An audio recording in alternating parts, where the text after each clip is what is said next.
Hello and welcome everyone. This is Alamid Rahman. You are watching the Way of Solution. সকলকে স্বাগত TWS এ। আজ আমরা এপ্রিলের first উইকের গুরুত্বপূর্ণ সাম্প্রতিক ঘটনা চর্চা করব।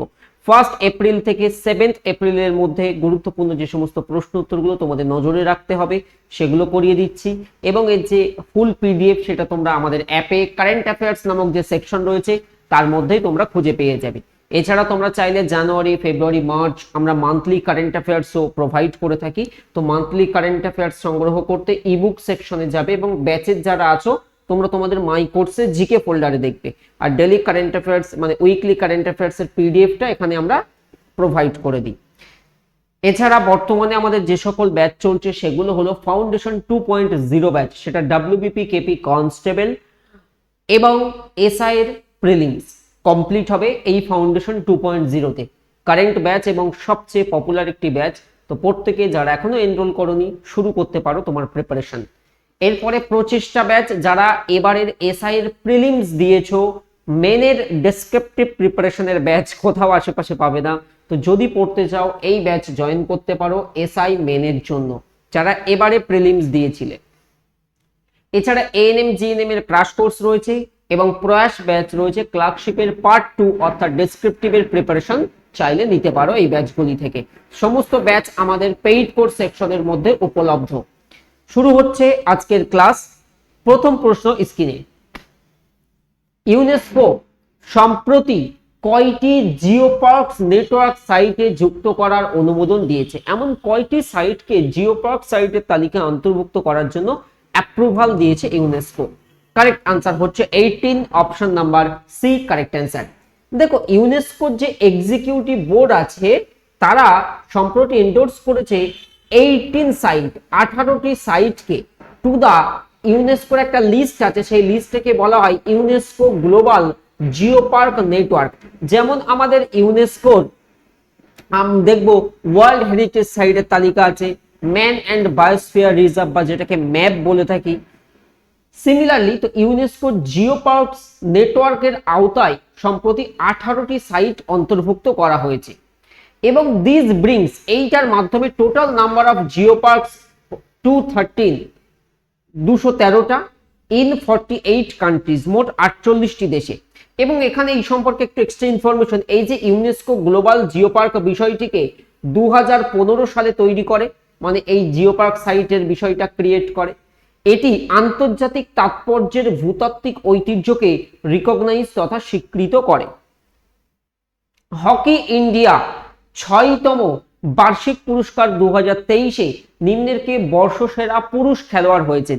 দেখো, হকি ইন্ডিয়ার যে অ্যানুয়াল অ্যাওয়ার্ড বা বার্ষিক পুরস্কার সেখানে best men's player of the year এবং best women's player of the year এই দুটো সবচেয়ে বেশি ইম্পর্টেন্ট। এর আগে এসএসসিতেও কিন্তু এখান থেকে কোয়েশ্চেন এসছে। তো কারেক্ট আনসার মনে রেখে দেবে হার্দিক সিং। দেখো, হার্দিক সিং, তাহলে হার্দিক সিং হচ্ছেন বেস্ট মেন্স প্লেয়ার এবং এই সালিমা তেতে হলেন আমাদের বেস্ট ফিমেল প্লেয়ার। তাহলে এই যে হার্দিক সিং এবং সালমা তেতে ওন দা, এটাকে বলা হয় Balbir Singh senior award for player of the year at hockey India 6th annual award 2023-এ। তাহলে এই যে দুটো নাম তোমাদেরকে মুখস্থ করতেই হবে, এই দুটো ইম্পর্টেন্ট পয়েন্ট। ওকে, অ্যান্ড এই এখানে আরো কয়েকটা বিষয় আমি অ্যাড করে দিয়েছি। শুধু তো বেস্ট প্লেয়ার দেয় না, বেস্ট গোলকিপার কে হলো যেমন ফিফা অ্যাওয়ার্ডে হয় সেরকম। তাহলে hockey India Balbir Singh senior award for player of the year men কে? তাহলে player of the year men আবারও মনে রাখো হার্দিক সিং, আর player of the year women ক্যাটাগরিতে সালমিয়া তেতে, অ্যান্ড হকি ইন্ডিয়ার Baljit Singh award for goalkeeper of the year. তাহলে পিআর শ্রীজেশ কোন পুরস্কার জিতেছে? গোলকিপার অফ দ্য ইয়ার, বর্ষসেরা গোলকিপারের পুরস্কার জিতেছে পিআর শ্রীজেশ। আর বেস্ট ডিফেন্ডারের অ্যাওয়ার্ড কে জিতেছে? দেখো, award for defender of the ইয়ার হলেন হরমনপ্রীত সিং। তাহলে এই যে কয়েকটা আমি দিয়েছি এই কয়েকটা নাম তোমরা মনে রেখে দেবে, পিআর শ্রীজেশ, হরমনপ্রীত সিং, তারপরে হার্দিক সিং এবং সালমা তেতে, এই কয়েকটা। করোনা ভাইরাসের জন্য একটি বিশ্বব্যাপী নেটওয়ার্ক কোভিনেট চালু করেছে কোনটা? এটা একটা গ্লোবাল নেটওয়ার্ক হবে যার নামকরণ করা হয়েছে কোভিনেট। তো এটা মনে রেখে দেবে। তো এটা হু চালু করছে কোভিনেটের এই বিষয়টি। তো এখান থেকে হু সম্পর্কে তথ্য আমাদেরকে জেনে রাখতে হবে।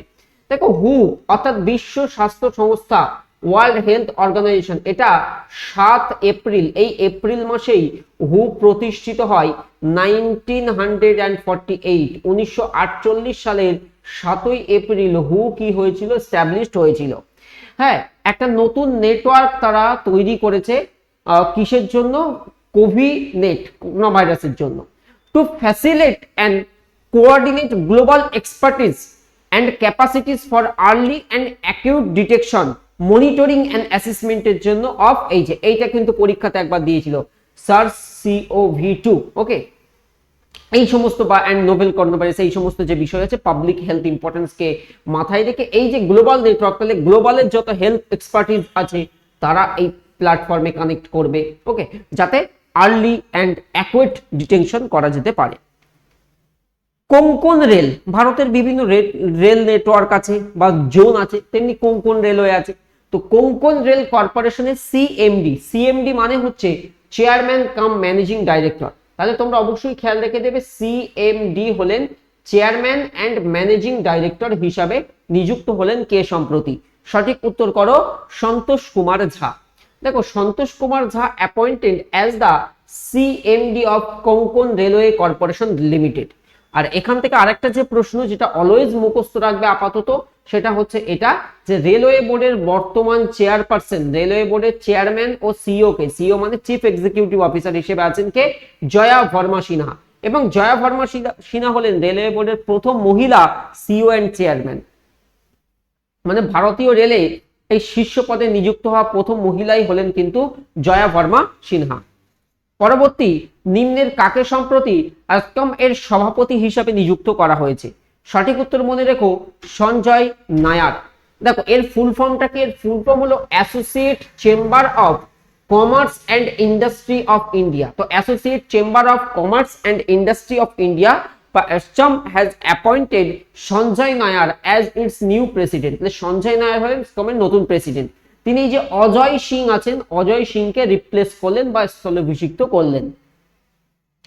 কোন রাজ্যের রাজ্যপাল আর এন রবি? তাহলে এখান থেকেই তোমাদের উত্তরটা বেরোবে যে আর এন রবি হলেন কোন রাজ্যের রাজ্যপাল, যিনি সম্প্রতি পরমবীর চক্র গার্ডেন, পরমবীর চক্র বাগান এবং আইকিএম প্রদর্শনীর উদ্বোধন করেছেন। তাহলে R N Ravi governor of Tamil Nadu. Option number B is the correct answer. দেখো, পর্ব ভালো লাগলে লাইক করতে ভুলবে না। যতটুকু দরকার কারেন্ট অ্যাফেয়ার্সের শেষ নেই, কিন্তু যতটুকু দরকার আমি উইকলি কারেন্ট অ্যাফেয়ার্সে করিয়ে দিই। এই ডোজটা ভালো করে করলেই তোমার কারেন্ট অ্যাফেয়ার্সের জন্য যথেষ্ট।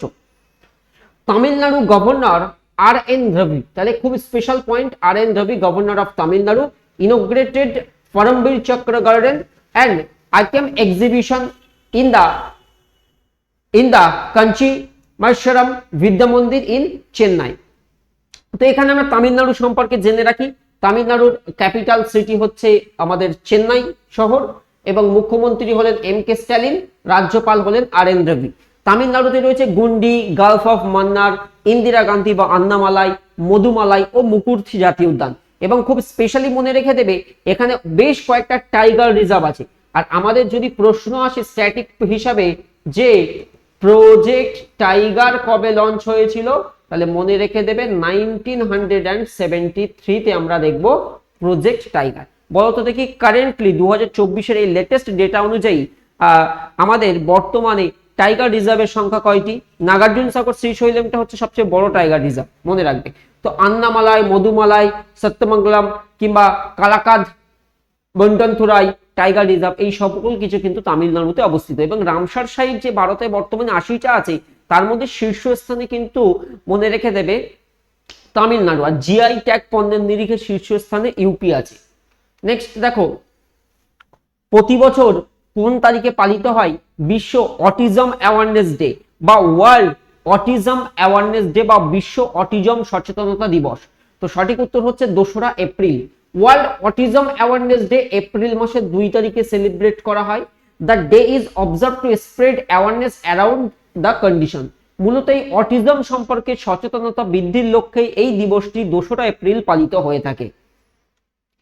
FY 2023-24 আর্থিক বছরে দেশের মধ্যে বৃহত্তম কার্গো শিপিং বা পণ্য পরিবহনকারী বন্দর হিসাবে ভেরি ভেরি ভেরি ইম্পর্টেন্ট পরিগণিত হলো কোন বন্দরটি? কারেক্ট আনসার হচ্ছে পারাদ্বীপ বন্দর। এবং এটা কোথায় অবস্থিত? পারাদ্বীপ পোর্ট পরীক্ষাতে বহুল পরিমাণে আসে। তোমরা কমেন্টে জানাবে এটা একটা শুল্ক মুক্ত বন্দর, সেটা হচ্ছে কান্ডালা, এটা কোথায় আছে, আর তুতিকেরিন বন্দরটা কোথায় আছে, অবশ্যই কমেন্টে জানাবে। এর আগের বার ডব্লিউবিপি কেপিতে এই বন্দর রিলেটেড কোশ্চেন এসআইতেও কিন্তু ছিল, বলে রাখে দেবে। দেখো এই যে পারাদ্বীপ পোর্টের কথা বলা হচ্ছে, এই যে বন্দর, এটা emerge as the India's top cargo handling port, মানে দেশের শীর্ষ কার্গো হ্যান্ডেলিং পোর্ট। এবং এর আগে কিন্তু এরা নাম্বার ওয়ানে ছিল না, সম্প্রতি এটা অর্জন করলো, তো তাদের জন্য দারুণ একটা অ্যাচিভমেন্ট। বেসিক্যালি এই ডিটেলটা দেখো, যে বলছে এই পারাদ্বীপ বন্দর পণ্য পরিবহনে দেশের মধ্যে নতুন রেকর্ড গড়লো। বলছে FY 2023-24 এ রেকর্ড সংখ্যক 145.38 মিলিয়ন মেট্রিক টন পণ্য পরিবহন করার সুবাদে তারা কান্ডালার পোর্ট, যেটা আমাদের আছে কান্ডালা পোর্ট, ওই যে কান্ডালা পোর্ট বা এই দীনদয়াল বন্দরকে ছাপিয়ে গিয়ে দেশের, অর্থাৎ তার আগে কিন্তু র্যাঙ্ক করতো এই কান্ডালা পোর্ট, তো কান্ডালা পোর্টকে টপকে দেশের মধ্যে বৃহত্তম পণ্য পরিবহনকারী বন্দর হিসেবে পরিগণিত হলো বর্তমান পারাদ্বীপ বন্দর। তো এগুলো কোথায় অবস্থিত কমেন্টে জানাবে। নিম্নের কে সম্প্রতি, কারণ এটা আগের দিনে জিকে এক্সপ্রেস 20 নম্বর ক্লাসে আমি আলোচনা করেছি।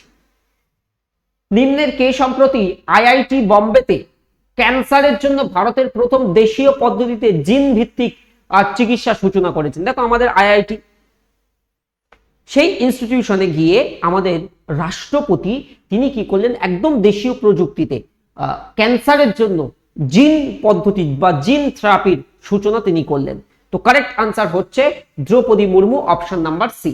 The President of India, Droupadi Murmu, launched the India's first homegrown, একদম দেশীয় ভাবে, জিন থেরাপি, কি therapy, gene therapy for cancer treatment at IIT Bombay. Right answer option C. Abdel Fattah al Sisi, Abdel Fattah al Sisi তৃতীয় মেয়াদে for the third time কোন দেশের president হিসেবে শপথ নিয়েছেন? তিনি হচ্ছেন বেসিক্যালি মিশরের প্রেসিডেন্ট, রাইট? রাইট অ্যান্সার হচ্ছে অপশন ডি। মিশরের রাজধানী কি? কায়রো হচ্ছে মিশরের রাজধানী, কায়রো। তো ইজিপ্টিয়ান প্রেসিডেন্ট, ইজিপ্টের president Abdul Fattah al Sisi was sworn in for his third term as the president of Egypt.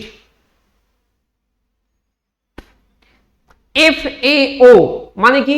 Food and agriculture organisation, এটা খুব খেয়াল রেখে দেবে। FAO মানে ফুড অ্যান্ড এগ্রিকালচার অর্গানাইজেশন, আর WFP ওয়ার্ল্ড ফুড প্রোগ্রাম, এই দুটোরই কিন্তু হেডকোয়ার্টার অবস্থিত রোম। এই দুটোরই হেডকোয়ার্টার কোথায়? রোম, ইটালিতে এর হেডকোয়ার্টার অবস্থিত। এটা যেন মুখস্থ থাকে, পরীক্ষাতে দেয়, কারণ এর আগে একবার ওয়ার্ল্ড ফুড প্রোগ্রাম, বিশ্ব খাদ্য কর্মসূচি, এরা কিন্তু শান্তিতে নোবেল পুরস্কারও পেয়েছে এই সংস্থাটি। তো তোমরা সকলে জানো লাস্ট ইয়ারটাকে ইন্টারন্যাশনাল ইয়ার অফ মিলেট বা আন্তর্জাতিক বাজরা বর্ষ হিসেবে ঘোষিত করা হয়েছিল, তো সেটা সম্প্রতি সমাপ্ত হয়েছে, তাই সেই রিলেটেডই কোশ্চেন। বলছে FAO এর হেডকোয়ার্টার কোথায়? যেখানে 29 মার্চ 2024 আন্তর্জাতিক মিলেট বর্ষের সমাপ্তি অনুষ্ঠানের আয়োজন করা হয়েছিল। তো obviously Rome is the correct answer, Italy হবে সঠিক উত্তর। দেখো এখানে ডিটেলে বেসিক্যালি আমাদের ভারতের প্রস্তাব অনুসারে রাষ্ট্রসংঘ সাধারণ সভা 2021 সালের মার্চ মাসের 75তম অধিবেশনে এই 2023 সালকে আন্তর্জাতিক মিলেট বর্ষ হিসেবে ঘোষণা করেছিল। এটাই কিন্তু ইম্পর্টেন্ট, এই যে লাইনটা, 2023 সালটাকে আন্তর্জাতিক মিলেট বর্ষ হিসাবে ঘোষণা করা হয়েছিল, এবং এটা ভারতের প্রস্তাব অনুসারে। The Food and Agriculture Organization यानी कि FAO ऑर्गेनाइज করলো closing ceremony of the international year of millets 2023 on 29th March 2024 at FAO headquarter Rome, Italy. কোন দেশ সম্প্রতি প্রথম মহিলা প্রধানমন্ত্রী হিসাবে, কোন দেশের সম্প্রতি প্রথম মহিলা ফার্স্ট ওমেন প্রাইম মিনিস্টার হিসাবে জুডিথ সুমিনওয়া তুলকাকে নিয়োগ করা হয়েছে? কারেক্ট আনসার হয়ে যাবে কঙ্গো, অপশন নাম্বার সি। দেখো the Democratic Republic of Congo appoint করেছে কি তাদের ফার্স্ট ওমেন প্রাইম মিনিস্টার হিসাবে, কাকে?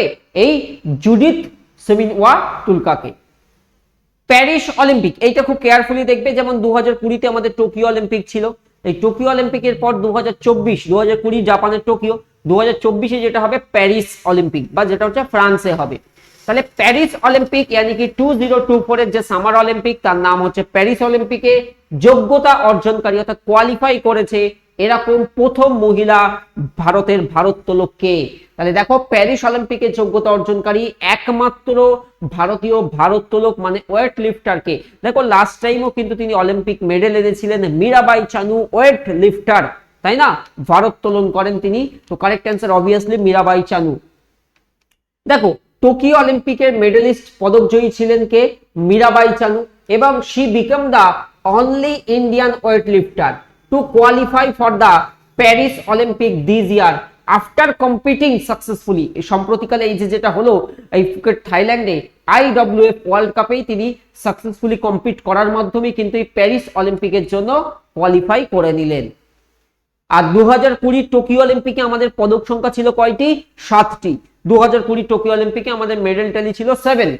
নিম্নের কে প্রথম ভারতীয় যিনি IWF ভারোত্তোলন বিশ্বকাপে মহিলাদের 55 কেজি ইভেন্টে স্বর্ণ পদক পদক জিতেছেন? ভেরি ইম্পর্টেন্ট, সেম টাইপেরই। তো রাইট অ্যান্সার মনে রেখে দেবে বিদ্যা রানী দেবী, এটাও খুব ইম্পর্টেন্ট। এবং তিনি কোন খেলার সঙ্গে যুক্ত, ওয়েট লিফটিং, এটাও পরীক্ষাতে আসে। তো Vidya Rani Devi become the first Indian to win a medal, প্রথম ভারতীয় যিনি একটা পদক জিতলেন কোথায়, IWF ওয়েট লিফটিং ওয়ার্ল্ড কাপে, যেটা মহিলাদের 55 কেজি ইভেন্টে। তো বিদ্যারানী দেবী কিসের সঙ্গে যুক্ত, ওয়েট লিফটিং এর সঙ্গে। এটা কে কোন খেলার সাথে যুক্ত সেই টপিক থেকে অনেকবার এসএসসি তে দিয়েছি।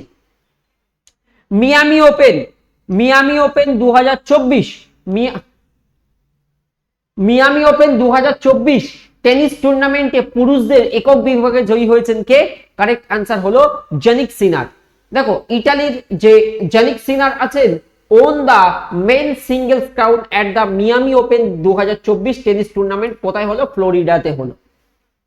কোন দল জাতীয় খো খো চ্যাম্পিয়নশিপ 2023-24 পুরুষদের শিরোপা জিতেছে? নট অনলি পুরুষ বাট অলসো মেন ওমেন্স।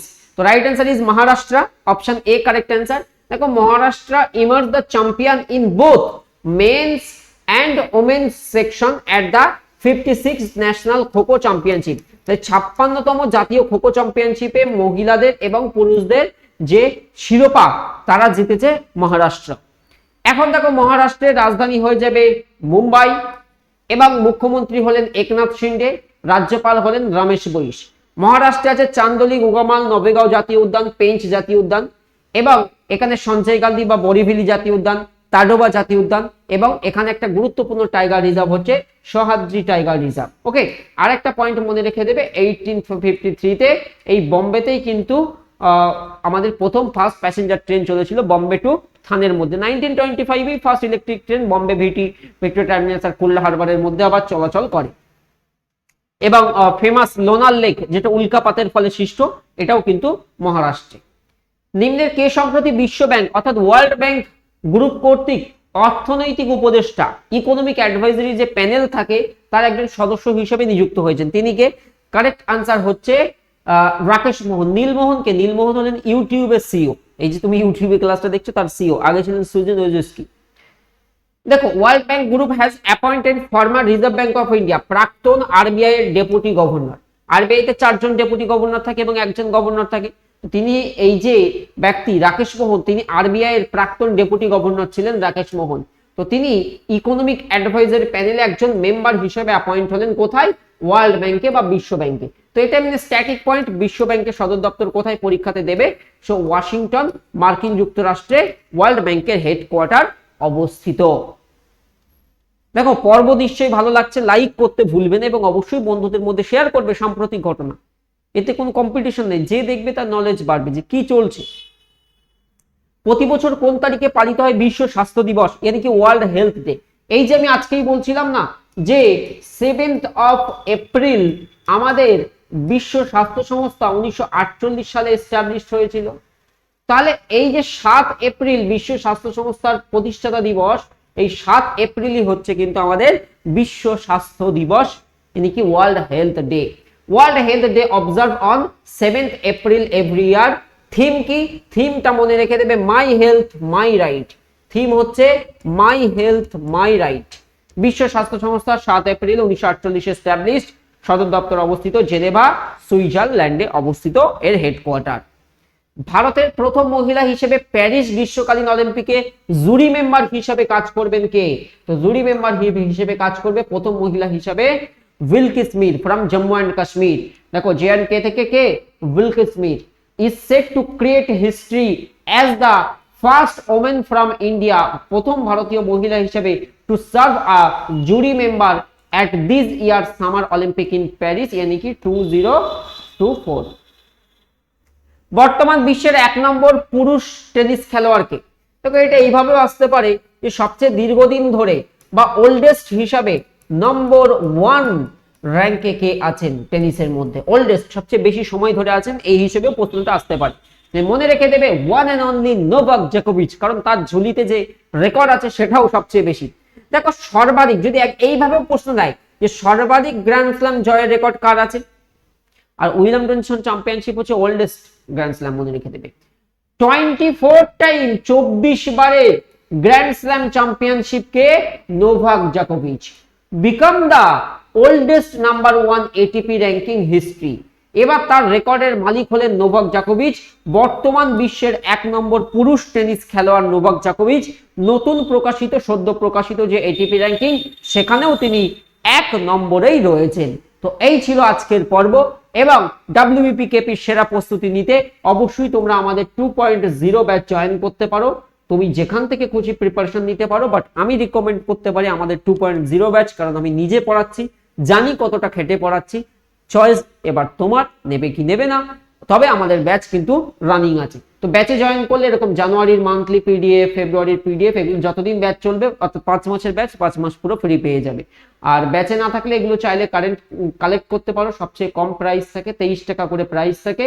যারা নন পেইড ইউজার তোমরা চাইলে এগুলো কালেক্ট করতে পারো। তো বর্তমানে এই যে 4টি আমাদের ব্যাচ আছে, এছাড়া রেলে এবং এসএসসি এবং পঞ্চায়েতের ব্যাচ আমাদের খুব শিগগিরই আসবে, তোমাদেরকে ঘোষণা করা হবে।